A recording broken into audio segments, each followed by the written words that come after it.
ہوئے تھے, گھبرائے ہوئے تھے, کوئی جواب نہیں دے رہا ہے. ایک صحابی آگے بڑھے اور کہا اللہ کے رسول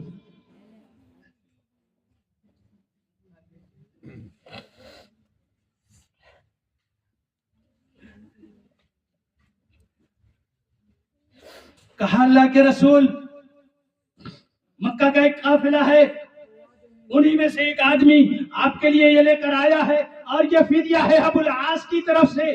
آپ کا داماد جو کہ قید ہوا ہے بدر میں, وہ بھی آپ کے قید میں ہے, اور پیسے لے کر جب قیدیوں کو چھوڑا جا رہا ہے, ابو العاص کی بیوی زینب نے بھیجا ہے مکے سے, زینب نے یہ بھیجا ہے. اللہ کے رسول صلی اللہ علیہ وسلم نے کہا اے خدیجہ, خدیجہ تو نے دنیا سے جانے کے بعد بھی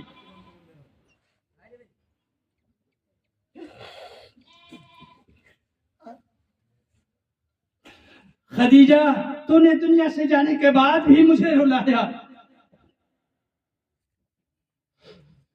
یہ وہ زیورات تھے جو خدیجہ کے تھے, یہ محبت تھی, یہ محبت تھی. اور یہ محبت آسمان والے کو اتنی پسند آئی, اس خدیجہ کو سلام بھیجتا ہے عرش سے. یہ تھی محبت. کیسی محبت کرتے ہو کہ ٹولہ کے نوجوانوں, کیسی نوجوانی ہے تمہاری, تم ایسی نوجوانی پر کیسی محبت کرتے ہو. ایک ماں اللہ کے رسول صلی اللہ علیہ وسلم, قبل اس کی کہ ہم اس کو پورا کریں, زینب نے بھیجا ہوا تھا خدیجہ کا یہ سارا زیورات اپنے شوہر ابو العاص کو چھڑانے کے لیے. اللہ کے رسول صلی اللہ علیہ وسلم نے ابو العاص کو بلایا اور کہا ابو العاص میرے پاس بیٹھو. بیٹھایا, صحابہ کرام کو جمع کیا اور کہا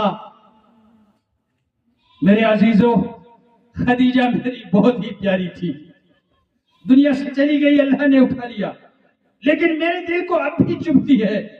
خدیجہ کی محبت میرے دل میں برقرار ہے. میری پہلی بیوی, اور ایسی بیوی جو غار حرا کے بعد جب میں پریشان ہوا خدیجہ نے مجھے سنبھالا.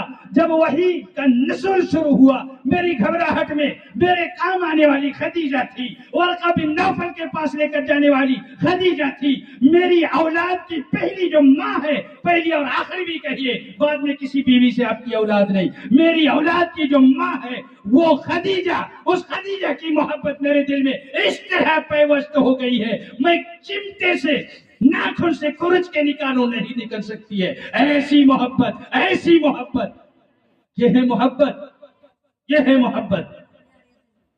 گھر سے لے کے بھاگے نہیں, بھگانے کی ضرورت نہیں تھی. کیا کیا؟ پیغام بھیجا اپنے گھر سے. پہلے خدیجہ نے بھیجا ابو طالب کے پاس, ابو طالب تمہارا بھتیجا مجھے پسند ہے, اگر چاہو تو میں نکاح کر لوں گی. اللہ کے رسول صلی اللہ علیہ وسلم نے کہا ٹھیک ہے میں راضی ہوں. نکاح ہو گیا, اور نکاح کے بعد شروع ہوئی پریم کہانی. لفظ شروع ہوتا ہے نکاح کے بعد, یہ ہے حلال محبت. حلال محبت اللہ تبارک و تعالیٰ نے بھی قرآن میں یہی کہا ہے, محبت کرنی ہے, لو کرنا ہے کرو, لیکن حلال طریقے سے کرو. کس کے چکر میں پڑ گئے یہ جو تمہارے چکر میں آ کے بھاگنے کے لیے تیار ہے؟ اللہ تبارک و تعالیٰ کہتا ہے اس کے لیے تم نے کیا قربان کر دیا, کیا قربان کر دیا. تمہارے انتظار میں کون ہیں؟ اللہ کے رسول صلی اللہ علیہ وسلم فرماتے ہیں کہ اللہ تبارک و تعالیٰ نے تمہارے لیے جنت میں ایسی بیویاں رکھی ہیں جن کے لیے تم اپنا دل ہار جاؤ گے. ان کے سروں پر جو دوپٹے ہیں, ان کے سروں میں جو دوپٹے ہیں, ان دوپٹوں کے آدھے پھاڑ کے اگر اس کو قیمت لگاؤ, پوری دنیا کے اندر زمین آسمان بیچ ڈالو, ان کے اندر جتنے خزانے ہیں بیچ ڈالو, جتنے پیسے روپے ہیں سارے قیمت میں لگا دو, لیکن پوری کائنات ایک طرف اور اس دوپٹے کے آدھے دوپٹے کی قیمت ایک طرف نہیں پہنچ سکتی ہے. اس قیمت کو پوری کائنات ایک طرف, لیکن اس آدھے دوپٹے کی قیمت کو نہیں پہنچ سکتے. ان کے ہاتھوں میں جو رومال ہوگا, وہ جو جنہیں اللہ نے آپ کے لیے بنایا ہے اس جنت میں, اس کے لیے ان کے ہاتھوں میں جو رومال ہوگا, جو اپنے ہاتھوں میں رکھی ہوں گی, ان کے آدھے کی قیمت یہ پوری کائنات اس کے سامنے کچھ بھی نہیں ہے. اور سناؤ ابھی مجھے سر میں درد ہو رہا تھا تو مجھے یاد آیا، بیٹھے بیٹھے سر میں درد ہو رہا تھا، مجھے یاد آیا، لا يصدعون عنها ولا ينزفون. جنت میں موڑ درد کا کرو نیتیں کرو، موڑ درد نہیں. لا يصدعون عنها، وہ موڑ درد کی نہ ہے جن میں نہیں کرتا، تکلیف کی نہ ہے جنت کے کوئی نہیں جانتا. لا يصدعون عنها، وہاں کسی کو کوئی سر درد نہیں ہوگا. ولا ينزفون، نہ ہی ان کے ناک بہیں گے. ناکلے کی بھارک کی نہ کو سیکھون سیکھون. وہاں جو آپ کی بیوی ہوگی اس کے ناک سے کچھ نہیں نکلے گا، ناک سے کچھ نہیں نکلے گا. یہ جو آپ بولے وہ بھی نہیں، تھوک بھی نہیں. اور ان کے لیے یعنی واش روم کی ضرورت جنت میں نہیں ہوگی. کوئی واش روم نہیں، لیٹرین باتھ روم وغیرہ کچھ بھی نہیں. وہاں صرف پسینہ آئے گا اور اسی پسینے سے جو کچھ بھی انسان کھائے گا وہ سارا کچھ ہضم ہو جائے گا، اسے کوئی پریشانی نہیں. نہ سر درد، نہ پیر درد، نہ جسم درد، نہ آنکھوں میں کوئی تکلیف، نہ کوئی برین میں تکلیف، نہ ہاتھ پیر میں کوئی جوڑوں میں تکلیف، نہ کوئی شوگر، نہ کوئی پریشر، نہ کوئی پتھری، کسی بھی طرح کی کوئی بیماری نہیں. ان بیویوں کو اللہ تعالیٰ نے تیار کیا ہے اور پھر ان کو سر درد بھی نہیں ہوگا. نہ ان کو اللہ کے رسول صلی اللہ علیہ وسلم نے فرمایا، سنو گھروں سے بھاگنے والوں، یہ جس کو لے کے بھاگ رہے ہو نا، یا جس کو بھگانے جا رہے ہو، یہ تمہیں اس بیوی سے دور کر رہی ہے جو جنت میں اللہ نے تمہارے لیے بنا رکھی ہے.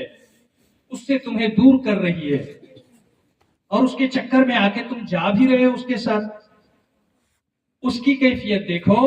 اللہ کے رسول صلی اللہ علیہ وسلم فرماتے ہیں کہ اگر وہ اہل جنت میں سے وہ بیوی ایک بار آسمان کی چھت پھٹے اور پھٹ کے وہ اس طرح زمین کی طرف ایسے دیکھ لے، زمین کی طرف ایک بار دیکھ لے، لَمَلَأَتِ الْأَرْضَ، پوری زمین کو بالکل سورج کی طرح سے جگمگا دے اور قیامت تک یہ روشنی ختم نہ ہو. قیامت تک یہ روشنی ختم نہ ہوگی اور سورج کی طرح یہ پوری کی پوری زمین چمک رہی ہوگی، کبھی اس کی چمک ختم نہیں ہوگی.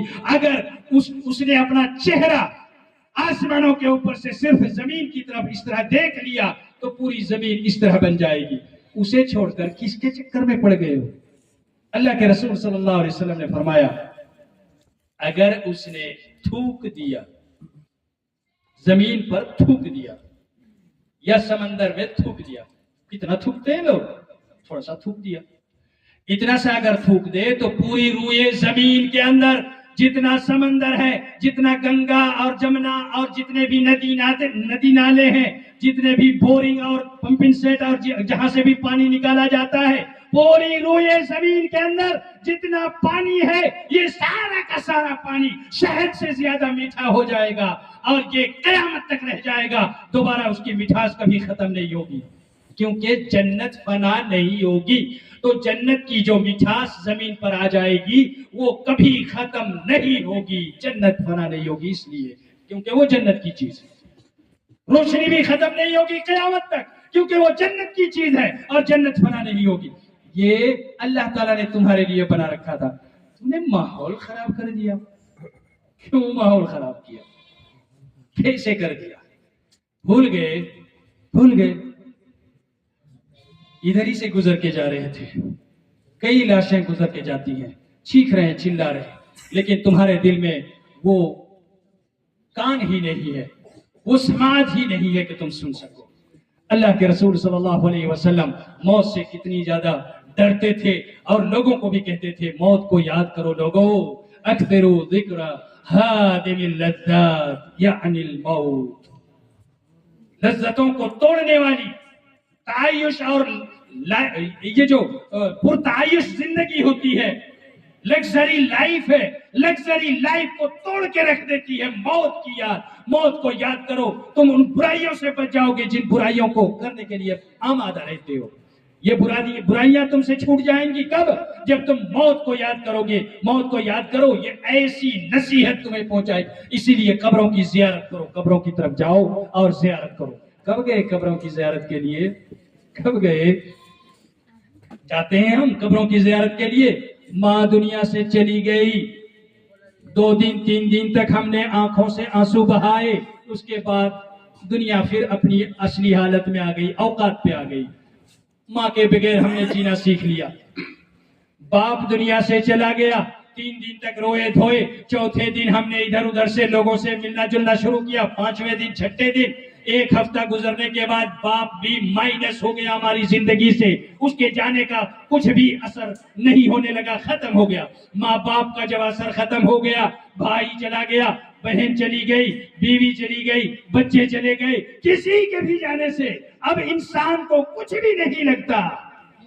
بھلا سوچو، مجھے اگر میرے ماں باپ کے جانے سے اثر نہیں پڑا، میرے جانے سے میرے بچوں کو کہاں سے اثر پڑے گا؟ میرے بچے نے میرے ماں باپ کی قبر کی زیارت کرتے ہوئے کبھی نہیں دیکھا، تو میری قبر کی زیارت میری اولاد کیسے کرے گی؟ میرا بچہ کیسے کرے گا؟ نہیں کرے گا، نہیں کرے گا. اور یہی ہوتا ہے، کچھ بھی اثر نہیں ہوتا. قبروں کی زیارت کے لیے جاؤ، موت یاد آئے گی. قبر کی زیارت سنت ہے اور اس کے کئی مقاصد ہیں. نمبر 1، اپنی موت یاد آئے گی، دنیا کی محبت کم ہو جائے گی، سنت کی ادائیگی ہوگی، اور اس میت کے لیے دعا کرو گے اور اپنی آخرت کو یاد کرو گے. یہ سارے مقاصد ہیں. دنیا کی محبت کم ہو جائے گی. بھلا بتاؤ، میں نے ابھی بتایا 30,000 کا میک اپ کر کے جو آئی ہے گانا سنانے کے لیے اسٹیج پر، مائک پکڑتے ہی گر کے مر گئی. اب اس کے میک اپ کا کیا ہوا؟ کیا ہوا اس کے میک اپ کا؟ اگر وہ جان لیتی آدھا گھنٹہ پہلے میرے ساتھ یہ ہونے والا ہے، کیا وہ میک اپ کرواتی؟ میک اپ سے بھی اسے چھٹی مل جاتی. دنیا کی ساری عیاشی بھلا دیتی ہے موت. بہت ساری، بہت بڑی نصیحت ہے. اور اسی لیے اللہ تبارک و تعالیٰ نے کہا، بار بار کہا کہ موت کو یاد رکھو. اینما تکونوا یدرککم الموت، تم جہاں کہیں بھی رہو، موت تمہارے پاس پہنچ کر رہے گی. انڈے کی طرح سے گھر بنا لو جس کے اندر کوئی سوراخ نہیں، لیکن موت وہاں بھی پہنچے گی، کیونکہ پہنچنے والی کوئی چیز ہے نہیں، بس اللہ کا ارادہ ہے. ارادہ کرتا ہے، ملک الموت کو حکم دیتا ہے، بلانے کی ضرورت ہے. یہ جو ایک گھٹتے جاتے ہیں مجلس سے، اس دنیا کی مجلس سے، یہی ہوتا ہے. جاتے کہاں ہیں؟ یہی سوال میں نے شروع میں کیا تھا، کہاں جاتے ہیں؟ یہاں اتنے لوگ بیٹھے ہیں، اگر کسی نے بلایا، اے فلانے ادھر آؤ، آپ اٹھ کے آتے ہو، باقی لوگ رہ جاتے. یہ چلے گئے ادھر جہاں بلایا گیا. تھوڑی دیر بعد ادھر سے ایک کو بلایا، تم ادھر آ جاؤ، وہ آ گیا، وہ بھی ادھر غائب ہو گیا. ایسے دھیرے دھیرے غائب ہو رہے. یہ قیامت کی اور حساب و کتاب کی شروعات ہے. سوچنا ذرا غور سے.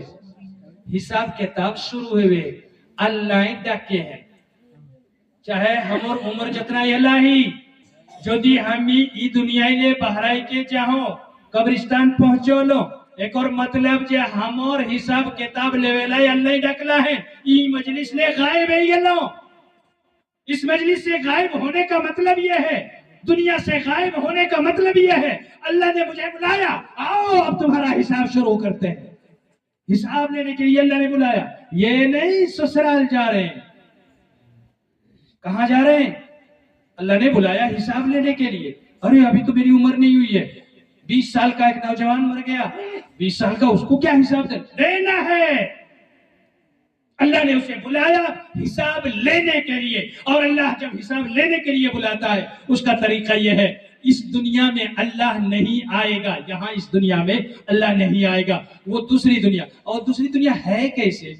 میں نے دیکھا ہے کئی بار یہاں قبرستان میں قبر کھودنے کے بعد اس میں بیٹھ کے دیکھتے ہیں، میت کو جب بیٹھایا جائے گا سوال و جواب کے لیے تو بیٹھنے بنے گا کہ نہیں، اتنی جگہ خالی رکھ کے اوپر بانس رکھتے ہیں، پھر مٹی ڈالتے ہیں. ایسے ہی کرتے ہیں نا؟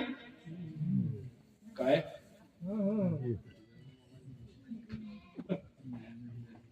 عجیب سی بیوقوفی ہے یہ. یہی چیزیں میں بتانا چاہتا تھا. یہ اس دنیا کا گیم نہیں ہے. اب یہ سمجھیں, سمجھ